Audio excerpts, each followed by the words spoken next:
Bonjour et bienvenue sur cet épisode d'Action Louange. Aujourd'hui, c'est la continuation de ma conversation avec Seb Desmarais. Nous discutons son travail avec Jimmy LaHaye dans le groupe Héritage et pourquoi ils ont lancé tous les deux dans ce grand projet de valoriser et de nous faire chanter ces chants, ces vieux hymnes, ces cantiques de la foi traditionnelle. Et pourquoi ils pensent que c'est vraiment important que nous chantons ces chants dans nos églises. Alors maintenant, ma conversation avec Seb Desmarais. Let's go.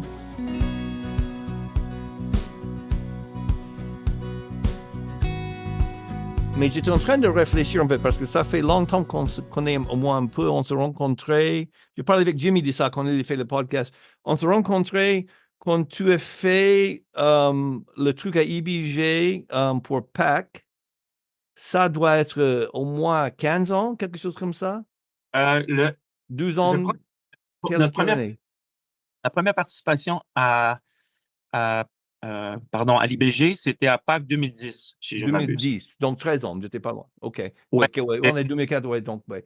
je me Donc, souviens, on était venus en France et en Suisse. On avait fait un grand rassemblement à Pâques de jeunes à Paris. Et puis ensuite, on est parti en Suisse à l'IBG faire le rassemblement à Pâques. C'était soit Pâques ou c'était Facebook. C'est un des deux. ouais, Euh, là, moi, parce que je suis prof à l'IBG, donc tu es là pour Pâques, et c'est ça que j'ai parlé avec toi, Jimmy, la première fois.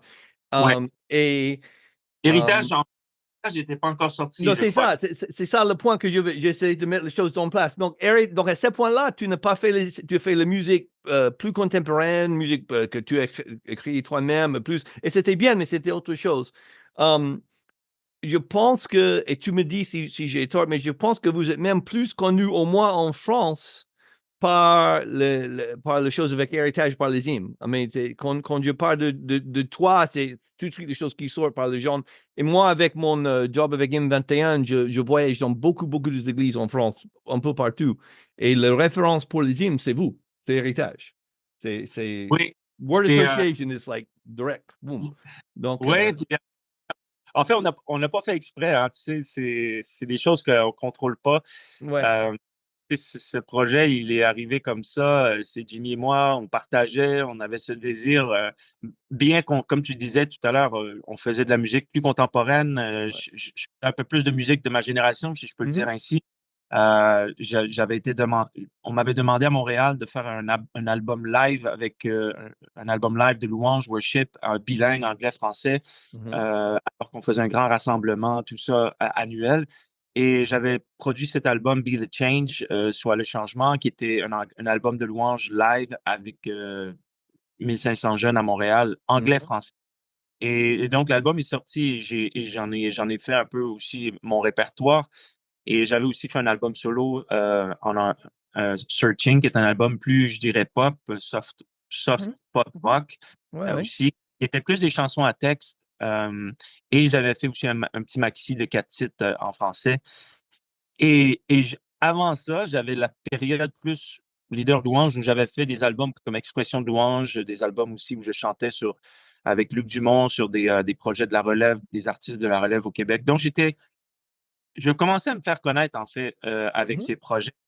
Et donc, mais Héritage, je pense que l'album Héritage, à cause aussi je te dirais, de cette révolution technologique musicale, je pense que la musique a voyagé beaucoup plus vite que moi. Donc, en fait, les gens nous ont découvert bien avant qu'on puisse mettre le pied en France. Les gens avaient découvert l'album et le clip que l'ami Fidèle et Tendre aussi a fait en Ouais, sorte ouais, qu'on ouais. s'est fait énormément avec ce clip un peu partout dans le monde, pas juste le monde francophone, mais Mm. un peu partout dans le monde. Donc, effectivement, je pense que quand les gens aujourd'hui, quand ils entendent Seb Desmarais, Sébastien Desmarais, ils pensent plus, sauf ceux qui me connaissent depuis longtemps, mais la majorité des gens font allusion à Héritage, ouais, au projet des Antiques, ouais. Ouais, ouais. Donc, déjà, je veux juste savoir comment tu as eu l'idée. Tu sais, Jimmy, on va faire un album avec que le vieux hymne qu'on a chanté en tant que petit, là. J'aimerais bien savoir, like, cette conversation, c'était comment? On va faire ça maintenant. Parce qu'il est devenu, grand hit, tout. Mais donc, quand est-ce que tu as eu l'idée et pourquoi tu as eu l'idée et comment tu te trouvais, vous trouvé dans ce projet qui est merveilleux, qui est une merveille, qui marche très bien. Ben, on m'a souvent posé la question, Kevin, en fait, bien avant que j'en parle à Jimmy, comme je disais tout à l'heure, donc j'étais aussi leader de louange, worship leader dans mes Bien sûr. assemblées. J'étais invité non seulement dans mon assemblée, mais dans d'autres assemblées au Québec, au Canada, en anglais, en français. Et, euh, et un jour, je pense que c'était dans mon église locale, j'étais, je faisais, j'avais été demandé pour faire la louange. Et là, j'avais eu un matin en particulier où j'observe mon grand-père. Parce que je te disais tout à l'heure, au début d'entrée de jeu, que quand j'étais petit, je regardais mon grand-père chanter Mhm. et j'allais à l'église, tout ça. Et j'étais inspiré par lui. Et voilà que des années plus tard, les rôles sont inversés. Je suis sur la C'est ça. chaire, c'est moi qui chante et qui anime la louange, et mon grand-père est dans les premières rangées. Ouais. Et là, j'observe mon grand-père alors que je chante des chants contemporains, des worship songs, des chansons plus d'actualité, Mm. plus de ma génération, tout ça. Et des bonnes chansons, quoi. Mais je regarde mon grand-père et je vois qu'il regarde les paroles, il essaie de suivre, ça va un peu trop vite pour lui. Euh, et donc, et cette image de mon grand-père il est là, il est là semaine après semaine, il chante pas tous les chants parce qu'il y a de la difficulté à les apprendre.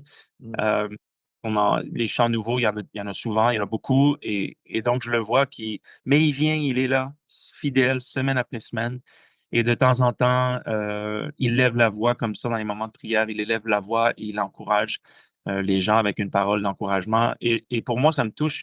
Mais là, j'ai cette pensée qui me dit, OK, peut-être que je devrais, la prochaine fois que je suis invité à faire la louange, peut-être que je devrais mettre un chant que mon grand-père connaît très bien.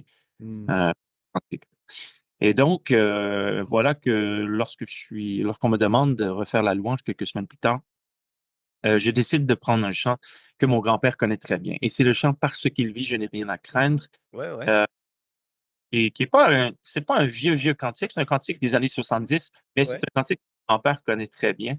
ouais, ouais. Et, et je me suis dit, OK, je vais le prendre, je vais le réarranger un peu plus pour que ça rentre bien avec les chants, mais je vais insérer ce cantique à l'intérieur de mon setlist, et on va voir je veux juste voir un peu. J'étais Ouais. en mode observation, tu vois. Et là, je fais mes chants, je rentre premier chant, un chant de réjouissance, chant rapide. Ensuite, je fais down tempo, on s'en va médium rapide. Et là, j'arrive dans un moment de louange, je présente ce chant par ce qu'il dit, je me mets à le chanter. Euh, et là, je vois mon grand-père, je l'avais observé tout le long. Euh, et là, mon grand-père ferme les yeux alors que je le chante. En fait, je l'ai chanté une fois. Et quand j'ai ouvert mes yeux, j'avais fermé mes yeux. Quand j'ai ouvert mes yeux, j'ai vu mon grand-père laisser deux mains dans les airs comme ça, et il pleurait. Il pleurait. Il regardait même pas le PowerPoint parce qu'il n'avait pas besoin. Ah ouais. Il connaissait les chants, tu vois, le chant. Alors, et là, ça m'a frappé parce que Ah. j'ai vu mon grand-père comme ça, qui pleurait, tout ça. Et là, j'ai regardé les jeunes qui étaient autour de lui, qui eux aussi chantaient, qui avaient les mains dans les airs et qui louaient Dieu sur ce chant. Mm. Et donc, ça a été très révélateur ce moment pour moi. Et là, quand toute la musique a baissé, mon grand-père s'est mis à prier et publiquement dans l'assemblée, très fort et avec une parole de reconnaissance envers Dieu. Donc, et vraiment, il parlait très fort, mais en même temps, il pleurait, mais il disait merci Seigneur, parce que tu vis, je n'ai rien à craindre. Et mon grand-père a marché 102 ans avec Dieu. Il a, il 102 a- non, il a vécu 102 ans, il a marché 82 ans avec Dieu. quand même. Et donc, c'est vraiment un témoignage extraordinaire. Mais de le voir comme ça encourager toute l'Assemblée.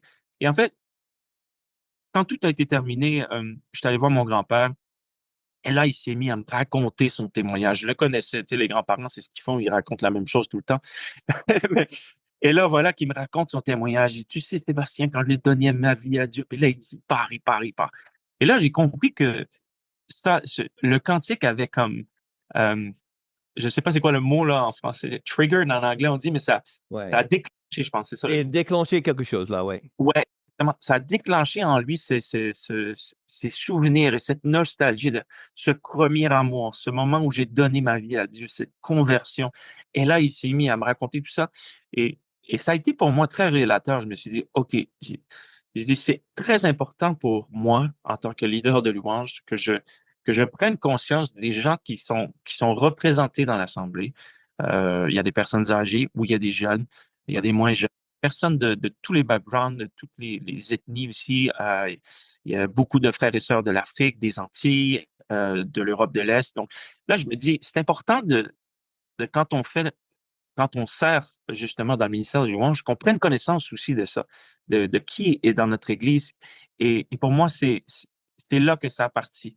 À chaque fois que j'étais invité à aller chanter n'importe où, même si j'avais des jeunes, que des jeunes devant moi, je prenais un cantique, je le réarrangeais un petit peu à façon contemporaine, et là, je le présentais. Et ça a été vraiment ce moment déclencheur. Et ensuite, alors que Jimmy tournait avec moi en tant que guitariste pour mon répertoire, on avait ces conversations. Hey Jimmy, tu te souviens quand on était jeune, on chantait ces chants-là? Ça a vraiment un impact. Et Jimmy, même témoignage que moi, troisième génération, lui aussi, son grand-père les a chantés, son père les a chantés. Et donc, on se rend compte que tous les deux, on a cette affinité, cette affection particulière pour les cantiques. Et alors qu'on partage tout ça, on s'est dit, ben, pourquoi pas se faire un petit projet, faire une parenthèse dans ce qu'on est en train de faire, là, chacun, là. On fait une parenthèse, on fait un petit projet, puis ensuite on passe à autre chose. Et finalement, l'histoire dira qu'on n'est jamais passé à autre chose. Héritage a commencé en 2010, à la fin de l'année 2010, et finalement, on n'a jamais arrêté. Mais tout Ouais. ça pour te dire, Kevin, que c'est comme ça que ça a commencé, Ouais. euh, dans mon cœur, et ensuite, Ouais. je l'ai partagé à Jimmy. Ouais. Quelle beau histoire. Ça me donne la frisson quand tu veux parler de ça. C'est vraiment, vraiment chouette. Hum, moi, je suis, moi, comme vous deux, j'étais élevé dans l'église et on chantait ces chants tout le temps, mais on chantait, ben là, à l'époque, on était à l'église dimanche matin, dimanche soir et mercredi soir. Donc, on OK. avait beaucoup d'occasions de chanter les hymnes. On connaissait par cœur le Grand Blue parce que ça tourne, c'est le même. Et peut-être le quatrième couplet, il faut regarder le livre, mais autrement, on était bien. Et donc, ça reste avec nous. Ma question pour toi, pour les gens chrétiens maintenant qui sont, et c'est moins le cas en France, ces vieux hymnes, ils sont traduits, mais ils sont moins présents, au moins ils étaient moins présents, je pense, dans les églises évangéliques en France. Je peux pas parler pour Québec. Mhm. Qu'est-ce qui je cherche la phrase en français. I want to say, what are they missing? Qu'est-ce qui rate de ne pas chanter ces chants? C'est quoi la valeur? Ou si tu veux dire, voilà une bonne raison de chanter ces chants, si tu ne connais pas ces chants ou de familiariser avec ces chants qui durent, certains durent très, très, très longtemps, certains juste des années 70, comme tu as dit, mais that one, because he lives, moi j'ai chanté ça une centaine de fois en tant que gamin. J'ai le souvenir de ma mère, mais c'est une chante puissant. Donc, parle-nous de ça. Pourquoi est-ce qu'il faut chanter ces chants et qu'est-ce qu'on va gagner dans nos églises en chantant ces chants? Eh bien, je pense que, tu sais, les cantiques, les chants qui nous ont précédés dans la foi, rendent, ça rend témoignage à ce que Dieu, à l'œuvre de Dieu dans les générations avant nous. Et ça démontre que Dieu n'est pas un Dieu seulement du présent, mais c'est aussi un Dieu qui a agi dans le passé, un Dieu qui a encouragé et qui a inspiré des auteurs Mm. à écrire des chants qui sont encore aujourd'hui, lorsqu'on les chante, on se rend compte que le message, tout dépend comment ils sont habillés et interprétés, même si l'enveloppe peut des fois être un peu vieux jeu, on se rend compte que le message est encore pertinent. Donc, je pense que la richesse et le bénéfice pour nous aujourd'hui, en 2024, de chanter ces cantiques, c'est vraiment de puiser un peu dans l'héritage de l'Église. Donc, parce que, tu sais, l'Église, c'est comme c'est un des seuls endroits dans la société où toutes les générations sont réconciliées au même endroit. La société aime nous séparer, tu vois, les personnes âgées d'un côté, les jeunes de l'autre, les adultes, on est séparés un peu partout. Mais l'Église, lorsqu'on est réunis, qu'on soit dans une grande assemblée petite ou même une église maison, peu importe, lorsqu'on est réunis, l'église, c'est un endroit où les générations sont réconciliées. Et donc, c'est un témoignage qui est très fort et qui parle justement de cette unité entre générations. Euh, non seulement les générations qui sont présentes dans ce lieu, mais ceux qui nous ont précédés dans la foi. Et je pense il faut pas, il faut pas balayer du revers ce qui a été fait avant. Mm. Euh, il faut au contraire aller puiser dans cette bénédiction qui a été laissée à ceux qui nous ont précédés Mm. et ensuite demander, bien sûr, chercher la bénédiction pour aujourd'hui, mais tout en s'inspirant de ce que Dieu a fait dans le passé et d'être reconnaissant envers Dieu, oui, et envers les croyants qui ont persévéré avant nous et et qui, dans la persévérance, ont reçu cette inspiration d'écrire des cantiques qui aujourd'hui nous accompagnent. Donc, je pense que c'est ça la leçon à aller chercher. Le bénéfice, c'est de dire que Dieu a agi, Dieu a béni, et ce que Dieu a fait dans la vie des gens avant nous, eh bien, ça nous encourage. On dit merci Seigneur et ça nous encourage aujourd'hui dans le jour présent aussi. Donc, voilà, pour moi, c'est un peu comme ça que j'interprète, que, que, que je vois l'utilité de chanter ces bénédictions. Et bien sûr, on peut parler du texte, on peut parler du contenu, mais ça peut-être que tu as une autre question qui va m'amener à parler de ça. Ouais. Bah, le prochain, oui, on va discuter. J'ai plusieurs questions sur ce sujet. En fait, j'ai beaucoup de questions pour toi, plus qu'on peut faire aujourd'hui, je pense. Mais si, donc, quelqu'un qui est non seulement un artiste et réalisateur dans le studio et tout ça, mais aussi tu es pratiquant, c'est-à-dire que tu es et tu as passé beaucoup de temps en tant que responsable louange, worship leader toi-même. Quel conseil est-ce que tu peux donner à quelqu'un qui a ce rôle dans une église? Tu sais, c'est une église moyenne. En France, la plupart des églises sont moins d'une centaine, donc ouais, une petite église pour comment commencer d'intégrer ces chants et comment mettre ça en pratique. On avait dit, OK, c'est une bonne chose de chanter ces chants. Donc, comment commencer? Si mon église ne chante pas beaucoup de ces chants-là, on est plutôt dans le dernier chant d'Impact ou je sais pas quoi. Comment introduire ces chants? Comment on fait, à ton avis? Ben, je pense c'est sûr il faut actualiser. Ça, pour moi, c'est important. Euh, Actualiser les chants, c'est quelque chose quand même il faut être conscient du moment présent, du temps présent et de l'ère dans laquelle on vit. Quand je dis l'ère, c'est E-R-E, donc l'ère. Ouais, ouais. OK. Et donc, pour moi, l'actualisation du répertoire est primordiale. Donc, non seulement, oui, c'est déjà de dire, OK, je veux prendre un cantique, mais il faut l'actualiser parce que le but, c'est pas juste, euh, le but, ce n'est pas que de dire, voilà, on va faire plaisir aux personnes âgées. C'est pas ça, c'est pas ça le but de faire ça. En fait, c'est qu'on veut, c'est que toute l'Église puisse être réconciliée autour de chaque chant que nous allons présenter, que nous allons chanter, que ce soit un chant moderne ou que ce soit un chant plus ancien. Il Mm, faut que l'Église soit réconciliée autour de tout ce répertoire. Donc, mm, pour moi, l'exercice, c'est vraiment le premier exercice, c'est d'actualiser le chant, d'essayer de le rendre un plus, je dirais, plus adapté au son d'aujourd'hui. Je ne parle pas nécessairement de le rendre si c'est un chant ancien, de le rendre trop rock ou trop. Tu sais, il faut quand même avoir un équilibre, mais pour moi, l'actualisation, c'est très important. Et, et bien sûr, il faut aller avec ce qu'on a comme instrument. Donc, si on, on est souvent limité, comme tu dis, la majorité des églises, c'est une centaine de personnes un peu partout en francophonie. Donc, on n'aura pas tous les musiciens à notre disposition. Mais il faut y aller simplement. Je pense faut l'approcher simplement. Et parfois, c'est ça, comme il faut réarranger, donc actualiser en réarrangeant le chant. mm, Il faut pas aller trop loin dans l'arrangement, puis il faut pas non plus rester trop près de l'original. Donc, il faut essayer de faire un juste milieu.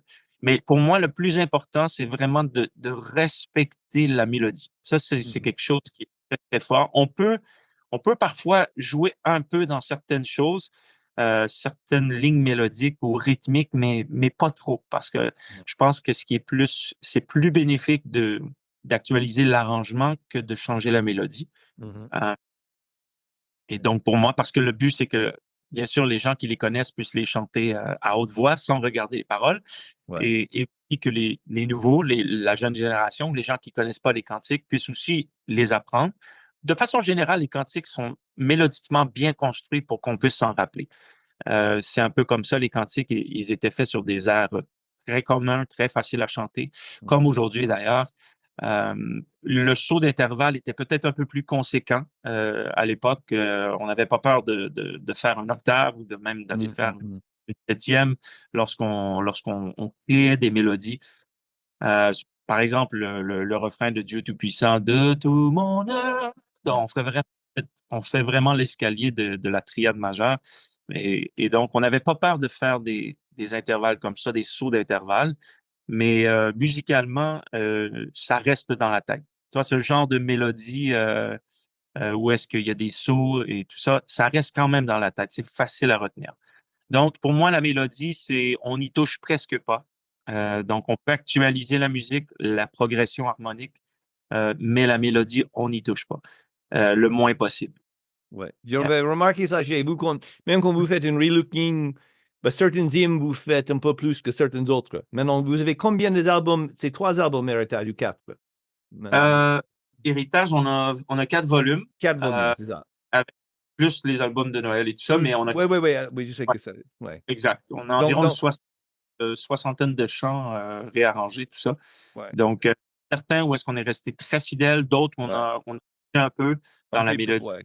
J'ai remarqué que le mélodie, pour la plupart, même si vous faites quelques changements, vous gardez le note de mélodie, mais presque comme c'était déjà. Mais de temps en temps, tu syncopes le rythme un petit peu, que le rythme soit un peu plus... Voilà. Mais donc, je cherche le mot en français. Recognizable en anglais. C'est ouais, reconnaissable, je pense. reconnaissable, mais oui, il a fait une petite touche. Mais on sait, c'est toujours le même chant. C'est pas loin. C'est pas aussi loin de... Ouais. Et je te dirais aussi sur l'héritage, je dirais l'approche du projet Héritage, ce n'est pas nécessairement, et les gens le diront aussi parce qu'ils sont pas toujours capables de réinterpréter de la façon que nous on le fait. Exact. On ne l'a pas fait vraiment pour que ce soit fait dans les églises. Tu vois? On a plutôt fait le projet de comment nous on entendait. Parfois, c'est vraiment fait sous forme de vraiment comme chanson, presque musique, des fois un peu jazz, des fois un peu pop, un peu musique du monde, avec des influences un peu afro-latines et tout ça. Donc, des fois, c'est vraiment pas, on n'était pas dans on n'a pas fait un exercice de dire, OK, on fait les chants pour qu'ils puissent être chantés dans les églises. Mais de temps, il y en a quelques-uns qui sont un peu plus adaptés pour les églises. Mais en fait, le but, c'était vraiment plutôt de les faire ressortir et de les faire redécouvrir à travers un arrangement qui fait plutôt ressortir le texte et la mélodie. Et moi, un jour, je parlais avec, tu connais Bob Kauflin, bien sûr. Je connais Bob, oui. Et Bob Kauflin avait écouté les arrangements qu'on avait faits parce qu'il y avait un projet de faire quelque chose avec Stubborn Gus en français, puis on discutait ensemble.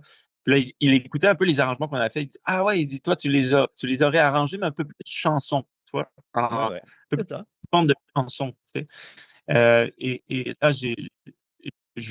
d'avoir son point de vue là-dessus, ça m'a ouvert les yeux sur, OK, c'est vrai, c'est un peu plus chanson. Donc, où est-ce qu'on a une intro, on a un pré-chorus, un chorus, on a un petit solo, on a un bridge, tout ça, puis donc, c'est vrai qu'ils sont plus réarrangés chansons. Mais ce que les gens me disent beaucoup, c'est que parce qu'on les a revisités d'une autre façon, ça fait redécouvrir et ça redonne une certaine, comment je peux dire, ça redonne une autre facette du chant. Le mot que je utilisais, désolé pour te couper, mais c'est un rafraîchissement, si ça se dit en français. It's like refresh the song. It's like, yeah, but Ah, Oui, c'est euh, quelque chose que je connais très bien, mais avec un peu plus, ouais. euh, ça lui C'est donne cool. ça lui donne un autre souffle, un second Ouais, un souffle. autre souffle, bien dit, ouais. Exactement. Puis, et voilà. Donc, je pense que c'était ça un peu l'exercice qu'on voulait Mhm, faire. mhm, ouais. Donc, je peux imaginer Bob, je le connais très bien, et lui, sa raison d'être, c'est le chant d'assemblée pour l'Église. Et on sait, si vous Ouais, regardez ou écoutez ces podcasts, donc comme ça vient de dire, le but derrière les albums héritage, c'était pas forcément de faire les arrangements exactement copier-coller pour faire dans vos églises. c'est ça. Mais je peux dire que plusieurs fois, même dans notre petite église, par exemple, si je joue pas guitare comme Jimmy, mais si tu es compétent, il n'y a pas beaucoup qui jouent la guitare comme Jimmy, mais si tu es compétent, tu peux faire pas mal de musicalement quelque chose qui approche vos arrangements, mais on avait gardé là où vous avez dans vos arrangements touché la mélodie, le rythmique de la mélodie un petit peu. On a fait ça plutôt traditionnellement, mais avec la musique d'héritage. Tu vois C'est correct. ce que je veux dire? Et ça marche très bien. Ah ouais, c'est bon. Ça marche très, très bien. Voilà. Et pour te dire, juste pour te faire rigoler, mais j'étais, il y a 6 mois, j'étais à Kenya pour une conférence internationale de pasteurs avec mon association d'église, Caris. Et on avait des pasteurs de 60 pays différents. Tout le monde parlait soit anglais, soit français, soit espagnol, mais on n'avait pas une langue commune. Donc, tout est traduit tout le temps. Donc, c'est moi et Philippe que tu connais. Nous, on a géré la louange. Et on a chanté les 3 langues en même temps. Yeah, yeah. Beaucoup de hymnes, les chants qui existent dans les 3 langues, on avait tout le monde, c'était une cacophonie, mais c'était beau, mais bizarre en même temps. Mais on a fait le Quel ami fidèle et tendre avec le oh, oh, oh. Et puisque le oh, oh, oh, ils étaient tous la même syllabe, tu vois, ils ont vraiment accroché à ça. Et ça, c'est le plus fort. Ils disaient oh, oh, oh, oh. C'était énorme, quoi. Donc, on est des pasteurs de partout en Kenya pour ces conférences. Et ça, c'était ils ont redemandé de faire ça 2, 3 fois pendant la semaine. Ouais, donc, ça marche super bien, même dans un petit contexte comme ça. Bon, OK, très bien. Je trouve un point que tu as fait était très pertinent que je veux souligner aussi. Peut-être que tu as un autre mot à dire. Mais le fait d'utiliser les arrangements en pensant de ressources, des instruments que tu as. Si tu es le leader, le responsable de la louange, par exemple, une fois, j'étais dans une église, j'ai fait un séminaire, et il me demandait, on va faire Solo Gracia d'Impact, mais comme eux, et on ne sait pas comment faire eux. Il dit, vous avez un accordéon et une guitare acoustique. Vous ne pouvez pas faire comme eux. Je peux vous montrer comment faire les chants, ça va être un peu différent, mais c'est chantable, mais il faut des fois, par exemple aussi, je sais que je joue pas de guitare comme Jimmy, donc certaines choses, je simplifié quand je le fais. Ouais. Ben oui. Un peu de logique. Je dis souvent que notre bon sens, c'est notre super pouvoir. Donc, il faut des fois utiliser le super pouvoir pour réaliser que je ne peux pas faire tout à fait comme eux, mais de penser à le niveau de musiciens qu'on a dans nos églises et essayer d'adapter ça. Ouais. Mais les accords et les arrangements sont disponibles en ligne dans votre site, n'est-ce pas? Ouais, Il me ouais, ouais, semble. Donc, on peut trouver tout ce qu'on veut de héritage.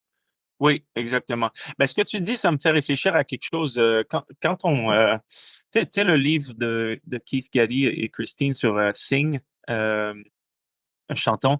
En fait, ce livre m'avait aussi interpellé parce que je pense que peu importe le nombre d'instruments qu'on a à notre disposition, qu'on en ait 2 ou qu'on en ait 10 ou qu'on a, en fait, ou même qu'on soit à cappella, en fait, lorsqu'on est appelé à servir en louange, en musique, à servir notre assemblée, notre communauté, euh, pour moi, le plus important, et qui, en fait, ça résonne de ce que Keith avait dit avec Christine dans son livre, c'est est-ce que l'Église chante? Tu vois? Mhm. C'est ça un peu le but derrière l'exercice. Absolument. Il faut que l'Assemblée chante de façon communautaire. La louange collective est très importante. C'est ça qu'il faut viser. C'est ça le but. C'est que tout le monde puisse chanter. Alors, bien sûr, c'est pour ça que je te dis que l'arrangement qu'on fait dans Héritage, on n'a pas fait toute cette approche-là parce que il y a certaines chansons qui sont faciles à approcher un peu plus que d'autres. Mais lorsque on est dans une église et qu'on vient et on chante un chant, un nouveau chant ou un chant ancien, il faut faire l'arrangement de sorte que tout le monde puisse chanter et que tout le monde puisse s'entendre chanter aussi, si c'est possible. Donc, parce que c'est ça, on veut que les gens puissent louer de façon collective. Il y a une force là-dedans, il y a une force dans l'exercice de chanter ensemble et c'est une force, je pense, qui crée beaucoup d'unité dans l'esprit, beaucoup d'unité aussi dans l'ambiance. Alors, pour moi, c'est hyper important qu'on ait un accordéon, une guitare ou qu'on ait une flûte, un orchestre symphonique. L'important, c'est que toute l'Église puisse chanter.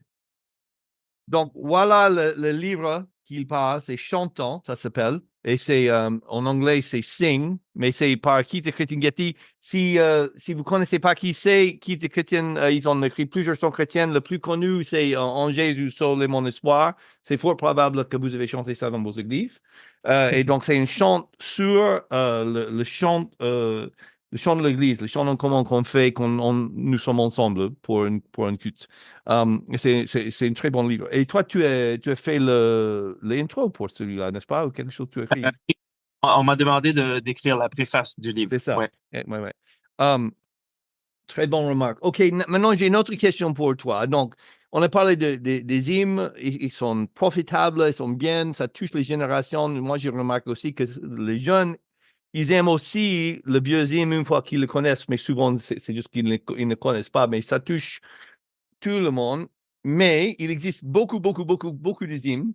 On a des livres des hymnes épais comme ça, et tout, donc on ne va pas tout chanter. Donc, pour avoir quelques idées, vous pouvez toujours juste aller sur YouTube, Héritage, Sébastien Debray, et ça va donner une playlist, tu vas avoir quelques idées. Mais je veux parler avec toi de quelques-uns de tes préférés et pourquoi tu aimes celui-là.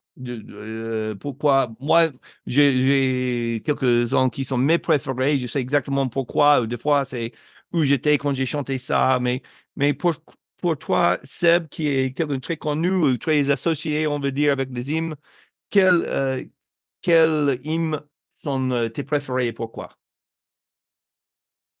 Mon, mon premier, puis ça va être très personnel en fait, parce que c'est pas nécessairement celui que j'aime, euh, disons, toujours le plus chanter ou écouter, mais en fait, que j'affectionne particulièrement, c'est celui qui est Mon Dieu, qui dit Mon Dieu plus près de toi, Near My God to Thee, qui est un très vieux chant, euh, mais qui, pour moi, ça me ramène lorsque j'étais très, très jeune.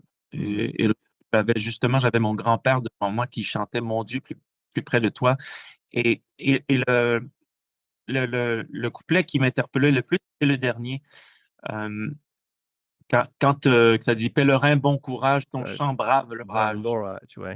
Ouais. C'est un de mes préférés aussi, juste pour te dire.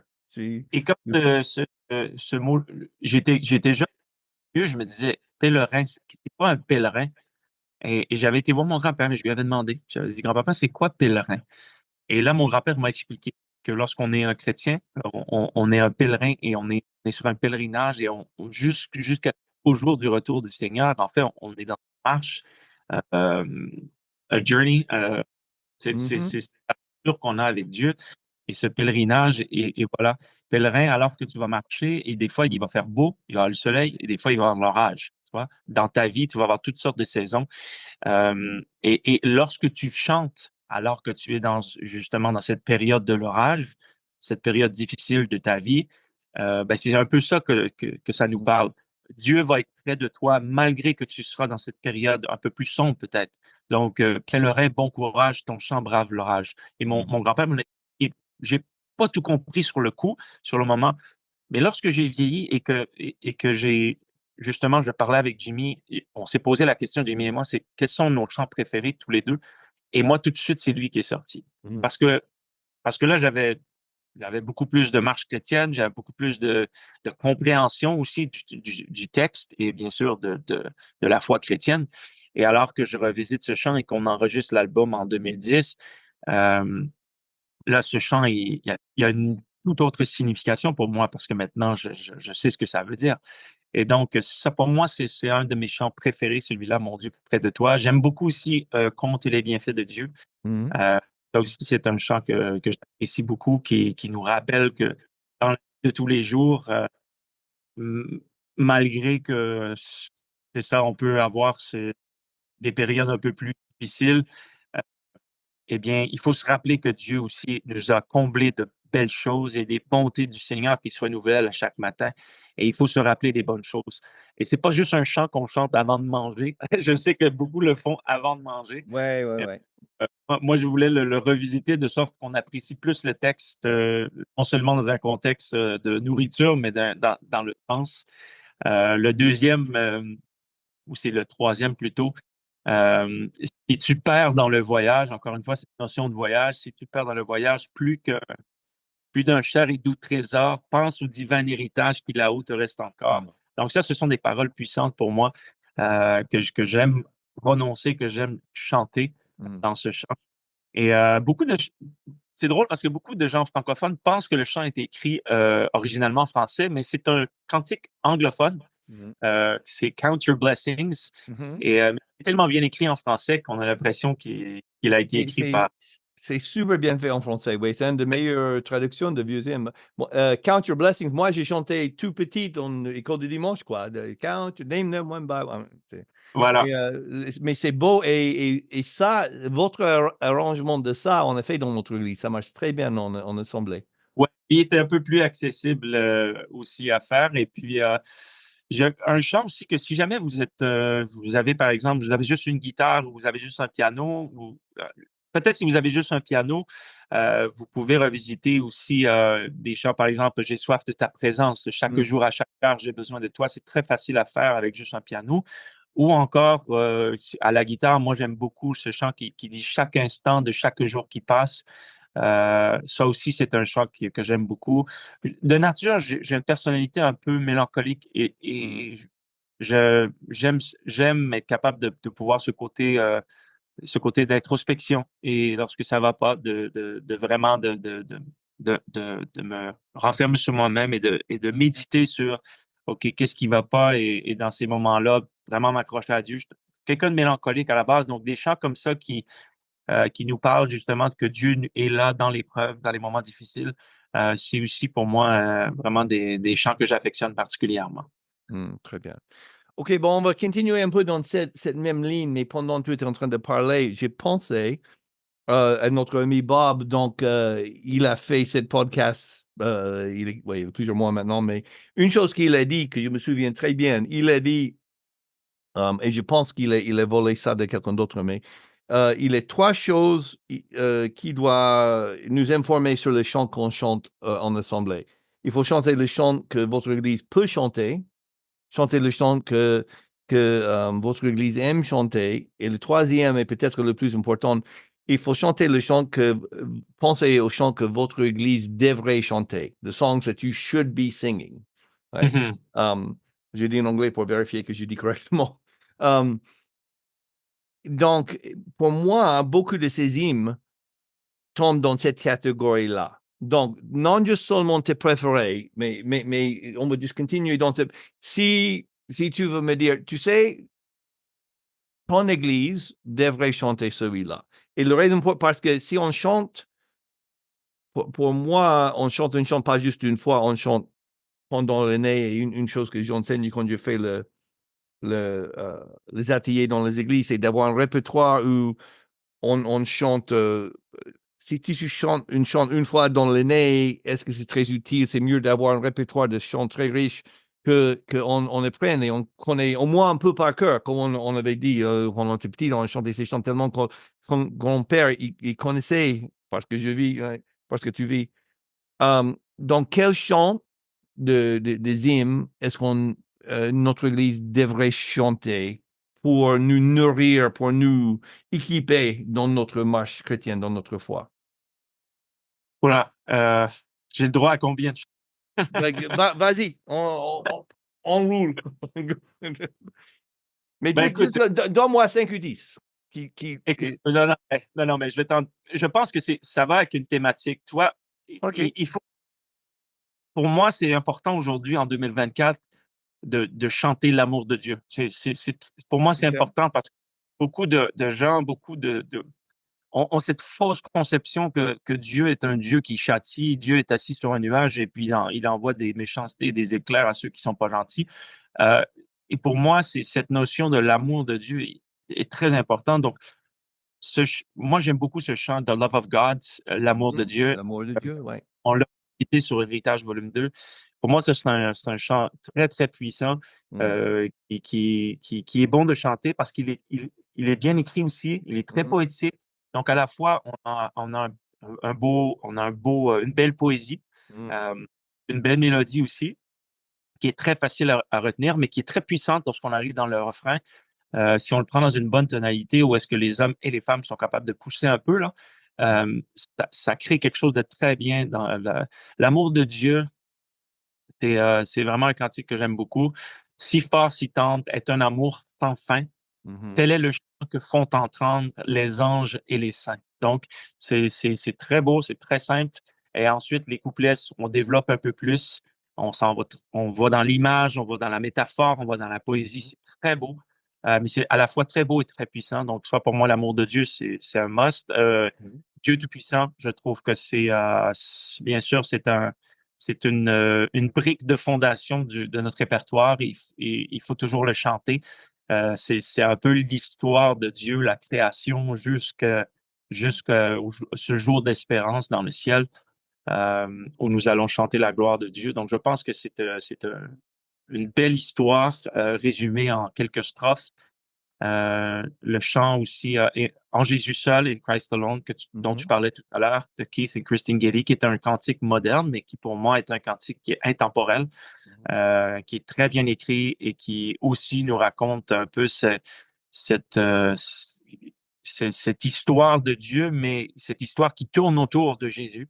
Donc, vraiment, Dieu Tout-Puissant, ça nous parle du début, de quand Dieu a créé la terre et tout ça, mais en Jésus seul, ça nous parle de Jésus tout au long du chant. Chaque strophe tourne autour de Jésus, qui est cette pierre angulaire, qui est cette fondation et qui fait en sorte qu'on réalise que Jésus, c'est la seule pierre de fondation sur laquelle on peut se tenir, que ce soit en 2000 lorsqu'il a été écrit par Keith Getty et Stuart Townend, ou que ce soit aujourd'hui en 2024, c'est encore hyper pertinent. Donc, pour moi, ça, c'est très bon. Un chant qui bouge plus, c'est sûr, j'aime bien, je vous recommande Contre les bienfaits de Dieu. Je vous recommande aussi un qu'on a revisité sur le premier album, ça dit Oui, le bonheur et la grâce m'accompagneront. Ça aussi, c'est un beau chant qui est tiré du psaume 23, bien sûr. Très facile à chanter, très facile à reprendre, mais ce sont aussi de très, très beaux chants qu'on peut faire. On parlait de Par ce qu'il vit, je n'ai rien à craindre aussi. Ça aussi, beaucoup de gens vivent aujourd'hui en 2024 dans la crainte, dans le doute, dans la peur, dans la maladie. On a peur de tout ce qui se passe autour de nous, avec tout ce qu'on entend à la radio, sur Internet, aux nouvelles. Donc, je pense que d'être rassuré parce que qu'il vit, je n'ai rien à craindre, de tous mes lendemains sont assurés. On parle de cette vie sur terre, mais on parle aussi de la vie éternelle. Donc, pour moi, c'est un chant qui est encore hyper pertinent, qui a été écrit par Bill et Gloria Gaither dans les années 70.